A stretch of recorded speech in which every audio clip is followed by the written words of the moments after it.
Leticia Ivonne López Villarreal, directora del Centro para la Solidaridad y la Filantropía de la Universidad de Monterrey y miembro del Comité de QEP de Aprendizaje en el Servicio.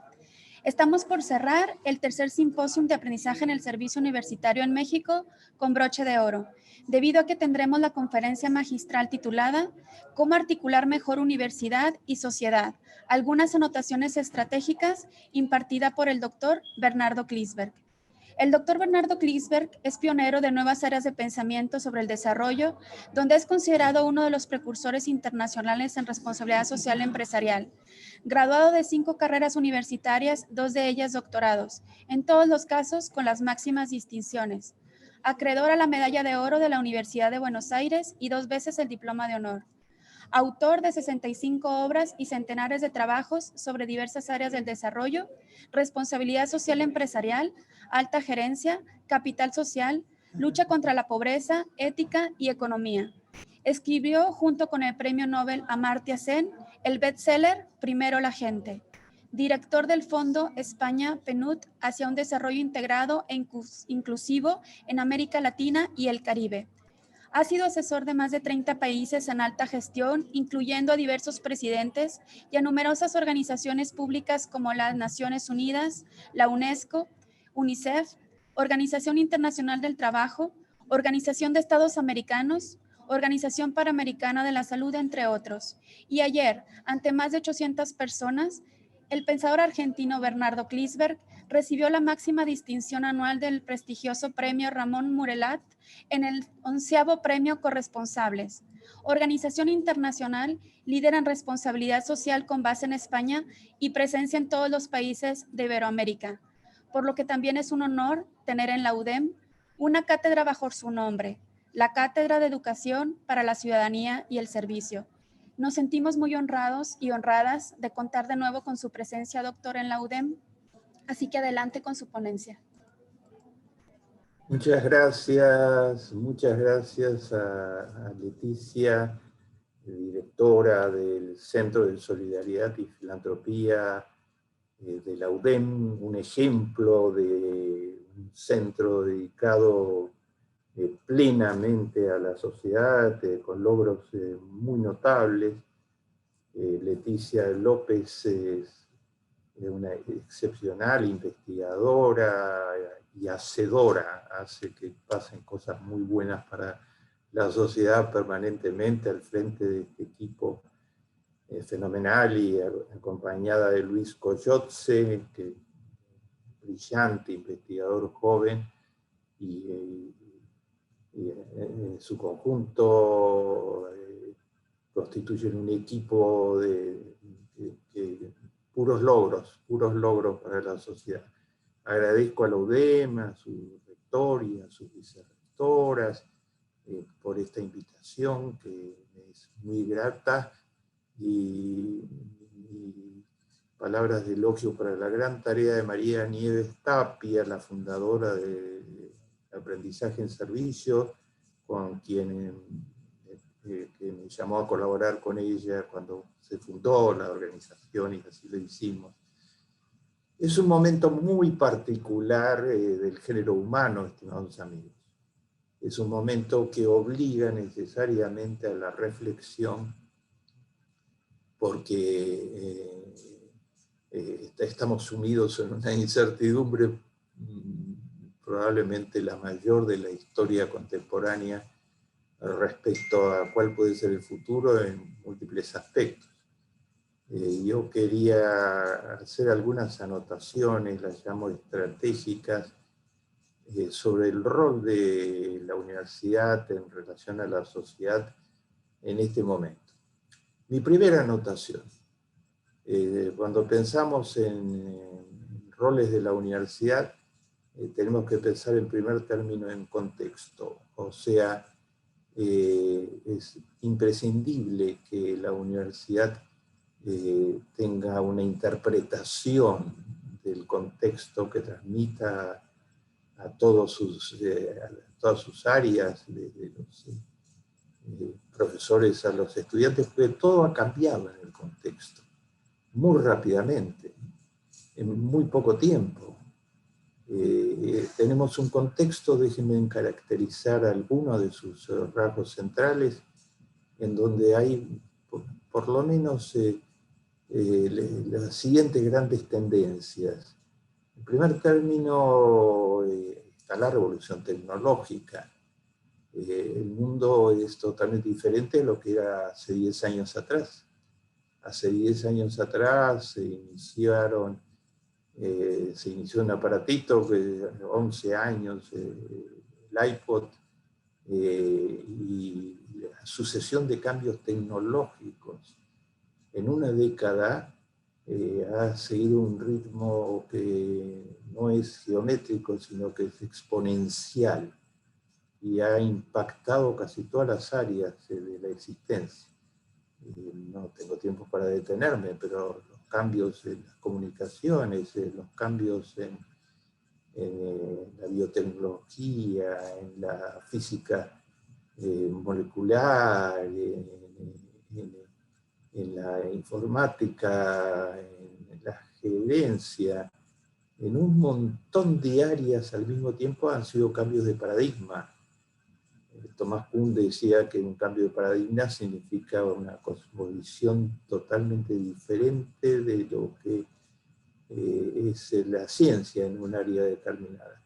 Ha habido una acumulación de cambios de paradigma, y después de Apple vino introduciendo innovaciones muy de fondo, Google y Microsoft, que las venía haciendo desde hace tiempo, y Amazon, y el advenimiento de Facebook y de Twitter, todo esto en algunos campos.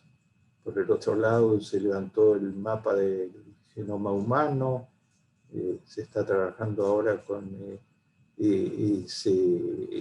las consecuencias de eso en el combate a la pandemia. La esperanza de vida posible se ha aumentado sustancialmente. Pero estas son las buenas noticias, pero hay otras diferentes. La tecnología no solo es portadora de progreso, puede ser portadora de involución.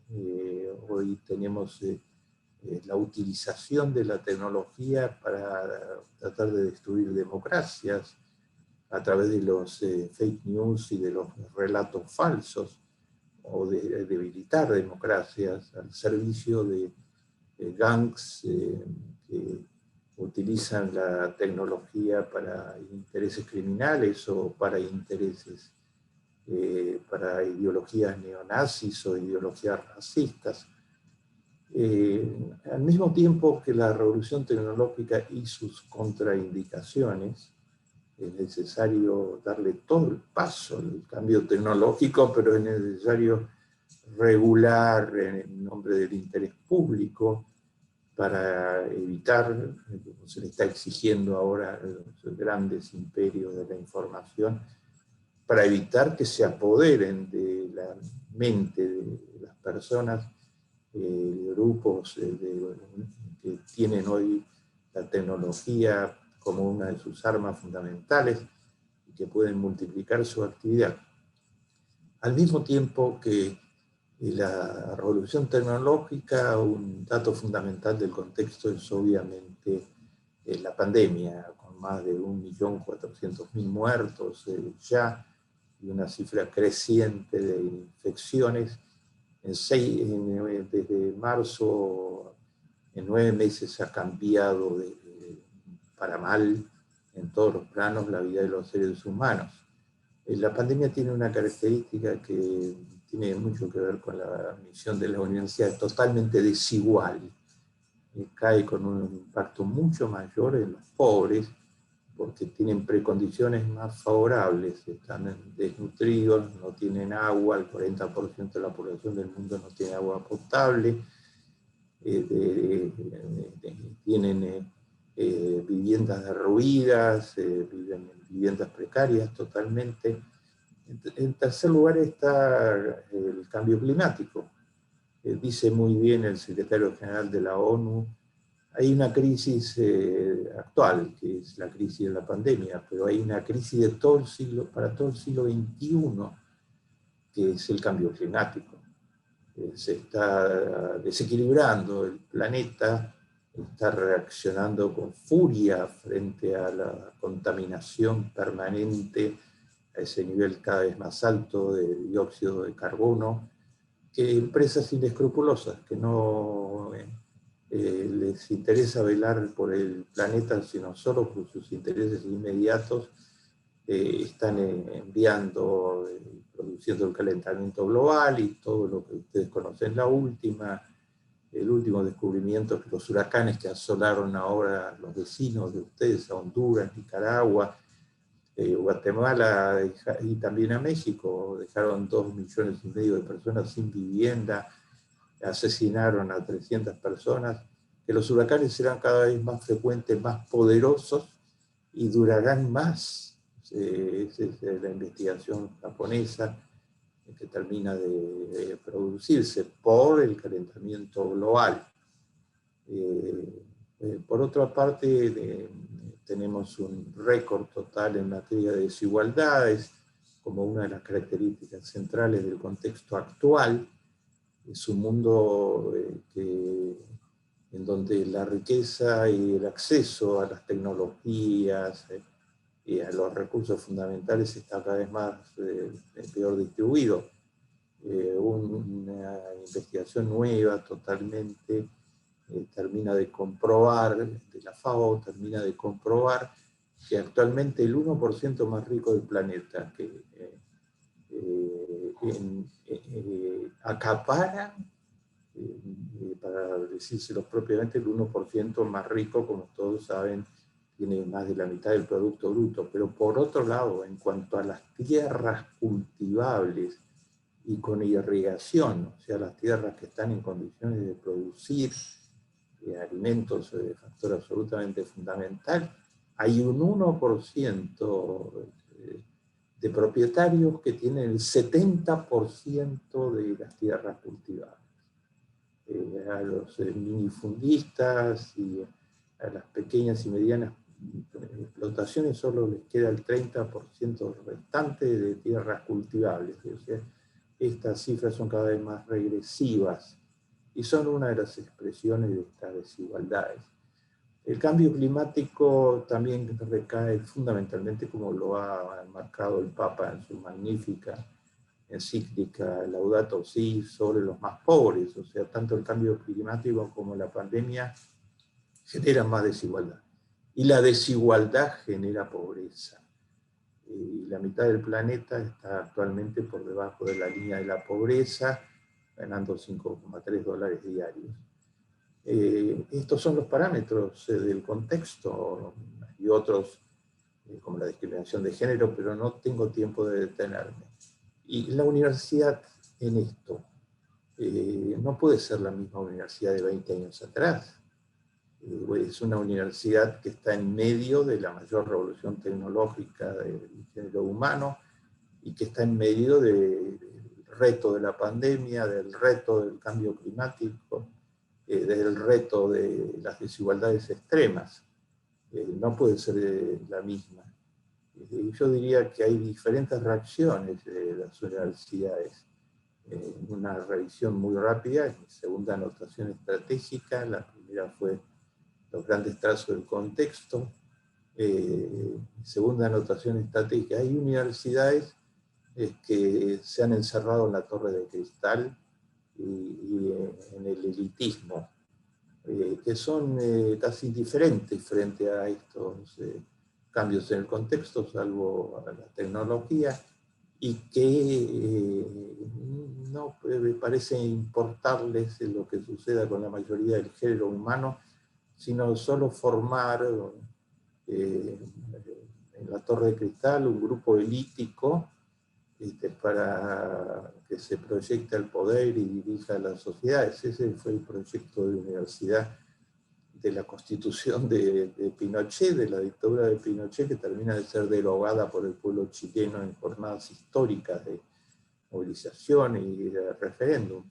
impedir que el pueblo entrara en la universidad, hacerla tan elítica, que solo los grupos poderosos pudieran enviar sus hijos a la universidad y perpetuar así el sistema de desigualdad dictatorial y de pobreza que generó la dictadura militar en Chile. La universidad puede salirse de ese libreto de la universidad elítica que durante mucho tiempo fue la universidad de referencia, o sea, las otras universidades trataban de ser como las universidades elíticas. Puede salirse y tomar el rol que ha tomado esta Universidad de Monterrey ejemplarmente, que puede ser una universidad de servicio. Puede repensarse a sí mismo no solo como un lugar donde se formen tecnologías de punta, sino donde se piense permanentemente en cómo dar servicio, en cómo interaccionar con los grandes problemas del mundo actual en forma virtuosa. La universidad de servicio es la única opción moral, ética. No se puede ser indiferente cuando murieron 1.400.000 personas ya por la pandemia y las tasas de mortalidad fueron el triple o el cuatriple en las personas de color y los latinos en los Estados Unidos que las tasas promedio en los 3 grandes países donde que encabezan la estadística peor, la de las infecciones y las muertes, los Estados Unidos, la India y el Brasil.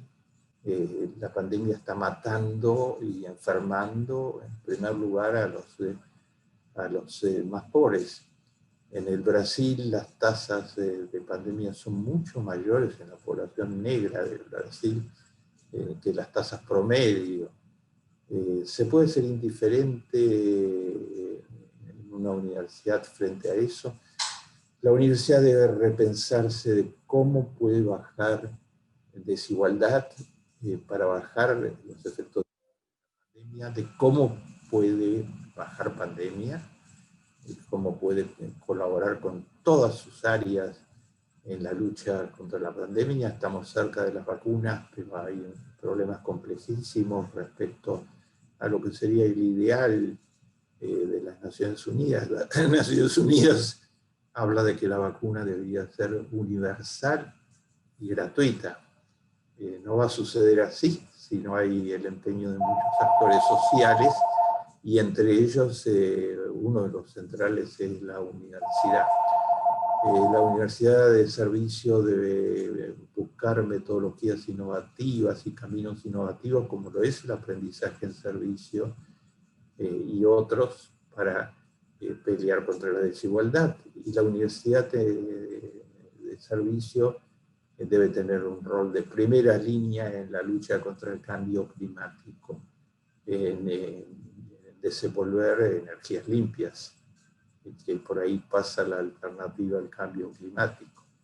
Mi tercera anotación estratégica, la primera fue el contexto, la segunda la necesidad ética de una universidad de servicio, y la tercera, ¿qué es una universidad de servicio en términos prácticos? Desde ya que practica aprendizaje en servicio y que tiene centros de excelencia al servicio de la comunidad, como este Centro de Solidaridad y Filantropía que dirige Leticia López, que hoy nos está convocando a estas jornadas. Tenemos, como indicaron, una participación muy importante, nacional, de diferentes lugares de México, de fuera de México. ¿Cuáles pueden ser algunas estrategias para una universidad que ha decidido ser una universidad en servicio? Normalmente se asocia la universidad con 3 funciones centrales: la formación de profesionales, la investigación y lo que se llamó durante muchos años la extensión. En las 3 dimensiones hay la necesidad de una agenda diferente. No podemos en una universidad de servicio formar solo buenos profesionales. Es importantísimo que formemos buenos profesionales en todas las áreas para la sociedad. Pero es importantísimo que esos buenos profesionales tengan una vocación de servicio. Una de las historias mejores de cómo la universidad puede engranarse con el contexto es la que representa todo el episodio de la formación de MBAs en los Estados Unidos. Los Estados Unidos tienen universidades que forman técnicamente los mejores MBAs del mundo, pero esas universidades no se preocupaban mayormente por el tema de la responsabilidad ética de los MBAs. Entonces todo el tema era sacar profesionales que pudieran maximizar el lucro, y los temas éticos virtualmente no se discutían. Así lo dicen las investigaciones que se hicieron después del desastre económico, de lo que se llamó la gran crisis económica del 2008 y del 2009, donde algunos de esos MBAs al frente de las principales organizaciones parafinancieras hicieron quebrar a 3 de los 5 bancos más grandes del mundo, y crearon una crisis de proporciones gigantescas que se expandió a todo el planeta y derrumbó el Producto Bruto Mundial y el comercio mundial y disparó las cifras de desocupación. Y todo eso lo hicieron al servicio de lo que el Papa ha llamado la codicia desenfrenada. Cuando se les preguntaba en las investigaciones, ustedes, cuando al graduarse de MBAs, durante los 2 años, en algunas de las universidades elitescas, les hicieron discutir la responsabilidad social de los MBAs, hablaron de ética y algunos contestaron, solo se mencionó los conflictos que podía significar una actuación especuladora o maximizadora del lucro sin tener en cuenta ningún otro razonamiento en términos de qué tipo de estudio jurídico deberíamos consultar si nos denuncian por las prácticas de codicia desenfrenada o de especulación sin límites. Las universidades formaron a esos MBA enjuiciados por la sociedad, recibieron una andanada de acusaciones, algunas incluso jurídicas, y sobre todo la autocrítica fenomenal que sus propios estudiantes desarrollaron y se reconvirtieron. Los MBA se reconvirtieron y hoy los principales MBA del mundo, como el de Harvard, el del MIT o el de Wharton, son MBAs pensados en función del servicio. El MIT dice, si uno quiere anotarse en el MBA del MIT, uno de los más prestigiosos, dice, si usted solo quiere ganar dinero, no se anote acá porque no lo vamos a recibir. Y uno de los puntos centrales actualmente para dejar entrar aspirantes a MBAs, en estos nuevos MBAs con visión de servicio, es si la persona que se está postulando, además de buenas notas, su trayectoria previa, de antecedentes profesionales destacados, un punto central es si ha hecho trabajo voluntario. Ese trabajo que la Universidad de Monterrey, que el centro dirigido por Leti, que el aprendizaje en servicio estimulan permanentemente, hoy es un punto a favor muy importante para ser admitido en algunos de los principales MBAs de los Estados Unidos y del mundo, porque indica que hay fibra moral en la persona, que va a ser una persona que va a vibrar con lo que le pasa a la sociedad y va a poner los conocimientos de un MBA que son muy valiosos para el género humano, lo va a poner al servicio de ideales. Seguro que alguna de estas personas formadas en la nueva matriz de formación de MBAs están detrás de las innovaciones que se están produciendo en las empresas privadas en materia de responsabilidad social. Entonces, formar graduados para que innoven en las empresas y también en el gobierno, en el sector público, en términos de servicio. No es tan sencillo hacerlo. Es más fácil formar sin buscar una formación ética. Las tentaciones del contexto llevan a que las universidades se piensen muchas veces como universidades que tienen que responder al mercado solamente. Entonces tienen que formar en lo que el mercado quiere, y el servicio es una consideración secundaria. El mercado no quiere servicio, el mercado quiere otras cosas. Ya lo decía Adam Smith, es imprescindible en las economías tratar de generar un interés por lo colectivo, por el bien común, eran las expresiones de Adam Smith, porque el mercado automáticamente no lo va a hacer.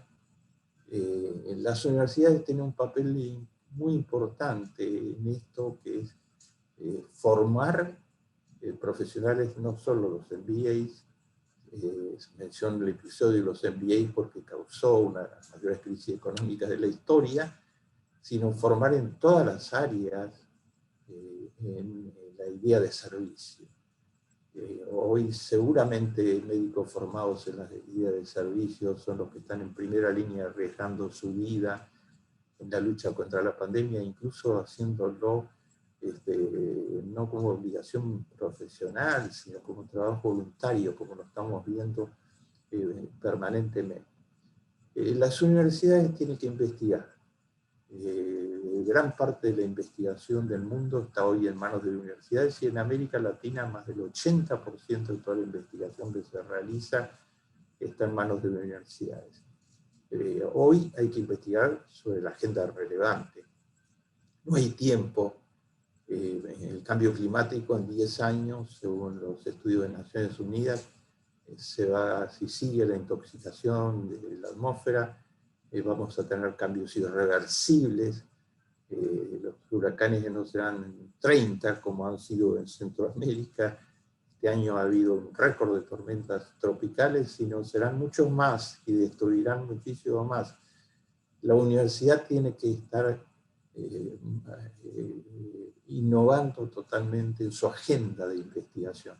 Desde ya que hay que investigar energías limpias a la cabeza, desde ya que hay que investigar cómo reducir pobreza, cómo reducir desigualdad, cómo reducir la discriminación de género, cómo reducir las discriminaciones racistas. En cada país eso tiene traducciones específicas en términos de investigación. México, con la mitad de la población por debajo de la línea de la pobreza, tiene un inmenso campo para desarrollar una conexión entre tecnología de punta y lucha contra la pobreza. Se está haciendo en la UDEM y en otras universidades, pero hay muchísimo más que hacer para desarrollar esta conexión. En tercer término, las universidades tienen que añadir a lo que hacían normalmente un nuevo tema fundamental. O sea, hoy hay una pelea por la comprensión de la realidad. Y esa pelea va a ser muy decisiva en el futuro del género humano. Hay un relato circulante que niega la existencia del cambio climático, que dice que no hay cambio climático, que es un invento de New York Times, y ese relato normalmente también niega la existencia de la pandemia misma. Ayer nomás el presidente del Brasil, que es uno de los representantes más conspicuos de estos relatos, niega que el Amazonas esté en riesgo, el pulmón del planeta, y que los incendios que está generando con la estimulación de prácticas totalmente nocivas para la preservación del pulmón del planeta son parte central del problema. Ayer nomás decía Bolsonaro de que él no se va a vacunar porque no cree en todo esto. y ha dejado al pueblo brasilero sin cuidado a nivel de política federal, si lo hubo en los municipios y en las regiones que se rebelaron totalmente contra este relato. Pero el relato hoy se transmite con las nuevas tecnologías en forma masiva, permanentemente, por Internet. Es el relato falso, que dice no hay cambio climático, no hay pandemia, no se preocupen por eso, hay conspiración supuestamente de George Soros, de Bill Gates, de algunos de los mayores filántropos del planeta, de conspiración, normalmente el relato es antisemita o racista, de los inmigrantes, de las personas de color, de los judíos, etc. Y tenemos que enfrentar a la conspiración. La universidad tiene que salir al paso de los relatos falsos, presentando la verdad científica, pero hay que hacerlo en forma explícita porque los relatos falsos han ganado mucho terreno. Otra anotación más. La extensión, no podemos hablar más de extensión. Así como la universidad tiene que investigar sobre la agenda más relevante, la universidad tiene que fundirse con la comunidad. Hoy tenemos que hablar de una universidad que está en la comunidad. Tenemos que hablar con ejemplos como los de el Grameen Bank. ¿Saben ustedes cómo nació el Grameen Bank? Fundado por Muhammad Yunus, que hoy es la fuente de trabajo, prestar a los pobres, de más de 600 millones de personas en el mundo. Yunus estaba en una universidad elítica, se había graduado en una de las mejores universidades del mundo, y en Bangladesh lo pusieron al frente del Departamento de Economía. Dio el ejemplo. Se fue a la aldea cercana donde vivían 30.000 pobres y se metió con sus estudiantes en medio de la aldea. Y entonces solo así pudieron aprender que los pobres lo que necesitaban eran pequeños préstamos, y creó el microcrédito. La universidad tiene que entrar, fundirse con la comunidad. Solo así va a entender sus problemas y va a ser muchísimo más efectiva. Y mi última anotación estratégica. Hoy hay lugar para que la universidad haga mucho con la empresa privada, más que nunca, porque hoy la empresa privada, de la mano de los nuevos líderes con vocación de servicio, entró en la lucha contra el racismo en los Estados Unidos, por ejemplo, decididamente. Entró en luchas con las que no tenía mucho que ver. Hoy sostenible o no tiene futuro. Entonces, la gran mayoría de las empresas están buscando colaboración de universidades para maximizar la sostenibilidad. Las empresas estuvieron haciendo campaña activa para que votara la mayor cantidad de gente en los Estados Unidos. Crearon grandes organizaciones pro voto para que la gente se movilizara en la última elección e hiciera sentir su opinión. La universidad puede hacer asociaciones muy importantes, y yo sobre todo creo en las alianzas.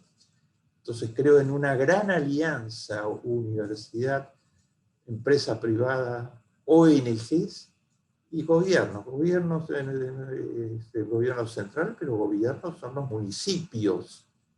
Estos municipios que abrumadoramente rechazaron a todos los candidatos que presentó hace 3 semanas Bolsonaro como los candidatos del relato de la negación en los 5.000 municipios del país en los que se votó.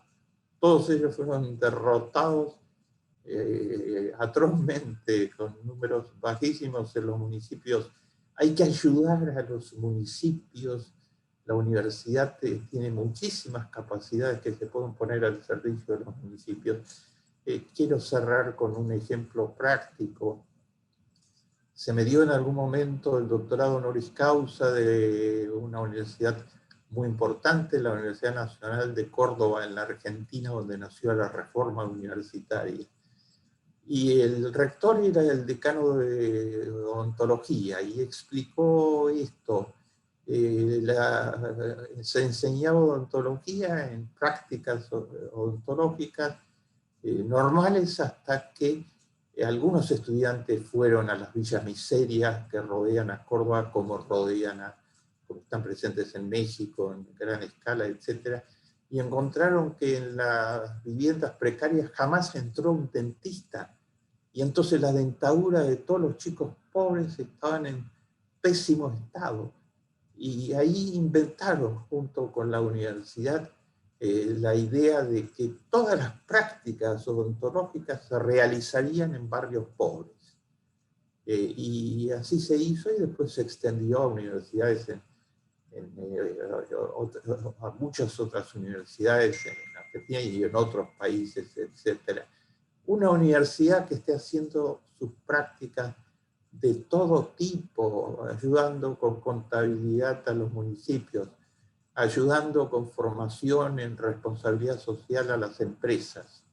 Esa universidad es la universidad de servicio en acción. No se puede esperar más. El relato de las negaciones avanza. Tenemos que enfrentarlo científicamente, pero enfrentarlo sobre todo con acciones para lograr un mundo mejor. Muchas gracias. Muchas gracias, doctor, por su exposición, que nos invita a seguir impulsando nuestra función social como universidad para seguir brindando esperanza y propuestas de solución en esta realidad actual que requiere transformarse de forma urgente.